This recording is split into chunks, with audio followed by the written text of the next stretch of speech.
There is an old rule in politics. Nothing brings a shaky government back to life like an outside enemy. And right now, Iran is proving that rule true. As Iran buries its leader who was killed in war 5 months ago, the funeral has somehow turned into the biggest show of force Iran has pulled off in years. Millions of people in the streets, chants against America. Meanwhile, Iran's new leader who is supposed to be in charge is nowhere to be found. Just months ago, Iran's own streets were full of angry protesters. The people were furious at their government.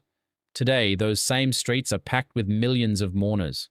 We are talking about the funeral of Iran's Supreme Leader, Ayatollah Ali Khamenei, who was killed on February 28, 2026 in a joint US-Israeli airstrike, right at the start of the war between Iran and these two countries. He was 86 years old and had ruled Iran for more than 3 decades. Interestingly, the funeral is not a quick one-day event. It is a 7-day state funeral, running from July 4th to July 9th, 2026. And it did not even happen on time. The funeral was supposed to happen back in March, but the war was still going on, so Iran pushed it back by 4 months. The ceremonies began with huge crowds gathering at the Grand Mosala, one of the largest prayer complexes in Tehran. Khamenei's coffin and the coffins of several of his family members killed alongside him were put on public display. The mourners flocked out en masse in black, some chanting "Death to America," while some threw pebbles at a picture of Donald Trump in a symbolic ritual usually reserved for the devil. This is not just grief. This is a message. Iran wants the world to see something. They're saying, look at us. We are still organized. We are still united. We are still standing despite the attacks. Recall that Donald Trump had ordered the strike that killed Ayatollah Ali Khamenei earlier in the year, hoping it would break Iran's government. But that move apparently did the opposite. Instead of watching the regime fall apart, the world is watching Iran turn its dead leader into a martyr. And martyrs are powerful. Governments have used them for centuries to bring people together. That is probably why the enemies of Iran are everywhere at this funeral, not in person, but on posters. Images of Donald Trump and Israeli Prime Minister Benjamin Netanyahu are displayed with red marks across their faces. Signs call for Trump's death. Crowds burned American and Israeli flags. During the procession, mourners were reportedly given a list naming Trump's advisors, the ones they blame for Khamenei's killing. More than 100 countries have sent representatives to this funeral. That includes Russia, which sent former President Dmitry Medvedev, and Pakistan, whose prime minister showed up in person. A delegation from Hamas are also in attendance. Reports indicate the United States tried, behind closed doors, to convince other countries to stay away or send smaller delegations.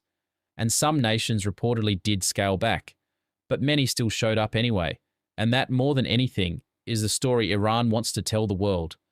The funeral is not staying in Tehran alone. After ceremonies in the capital, the procession moved to the holy city of Qom. From there, it heads to Iraq, to the cities of Najaf and Karbala, both deeply important to Shia Muslims.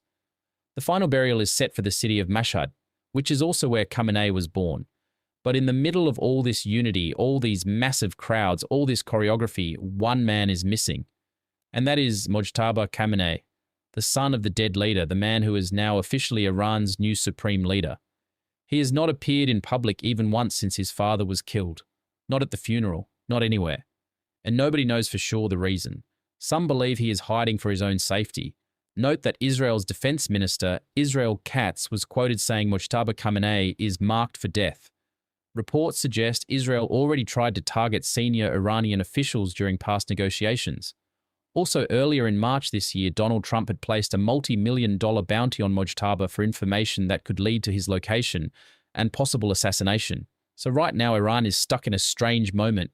It wants to show the world that its revolution survives.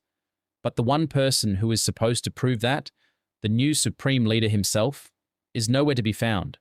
And every day he stays hidden. The questions about his health, his safety, and his ability to lead only grow louder. From protesting their own government to filling the streets in mourning for the man who represented that government, the questions that follow are important. Did Iran's people suddenly change their minds? Or did one assassination and one war do something that decades of state propaganda and diplomacy never could? This funeral is about more than just saying goodbye to a leader. It is Iran's biggest performance in years. Millions of mourners, burning flags, chants of revenge. All of it built to send one message to Washington, to Tel Aviv, and to its own people, that the Supreme Leader is dead, but the regime is not. And behind all of these, behind the black and red flags, the crowds, and the carefully planned processions, one question is still sitting there unanswered. Where is Iran's new leader? What do you think is up with Iran's new Supreme Leader, guys? Drop your thoughts in the comments section. I'll see you in the next video.